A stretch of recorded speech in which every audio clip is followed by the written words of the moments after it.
SafeSport hearing process is governed by the SafeSport Code. There are 3 types of hearings under the Code: temporary measures, hearings related to criminal dispositions, and merits hearings. In each of these instances, a respondent will have received a notice from the center about how and when to request a hearing. Individuals agree to resolve disagreements with the center's decisions through private arbitration. The parties to an arbitration are the center and the respondent. The SafeSport hearing process is initiated by a request from a respondent upon receipt of a notice of temporary measures or notice of decision.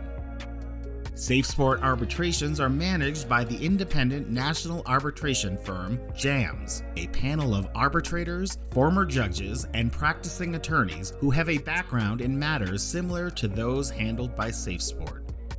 Generally, SafeSport hearings are held telephonically or through video conference. A respondent may have a single advisor who may, but need not be, an attorney. Respondents are responsible for initial payments of the fees of the arbitration to JAMS. A hardship exemption may be available for those who qualified. Temporary measures hearings are governed by Rule 40. A respondent has a right to a hearing within 72 hours of the request, although a respondent can request additional time if needed. A temporary measures hearing is not a hearing on the merits of the allegations, meaning that witnesses are not typically called to testify. It is instead a hearing to determine in the arbitrator's opinion whether the center has sufficient grounds to support imposition of the measures. The arbitrator will issue their decision within 24 hours of the hearing. Criminal disposition hearings are governed by Rule 14. The hearing addresses whether the center abused its discretion in rendering its sanction. Finally, a merits hearing is the most like a trial. JAMS will issue a list of potential arbitrators. Each side may strike 2 of the arbitrators from the list. JAMS will then choose the arbitrator from the remaining names.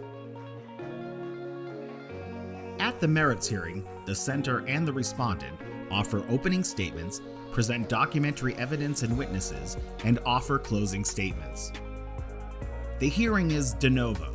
The center has the burden to prove its case by a preponderance of evidence.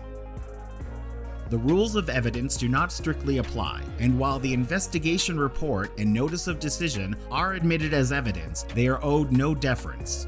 Within 7 business days of the hearing, the arbitrator will issue a written, reasoned decision. The decision is final and binding to the extent permitted by law.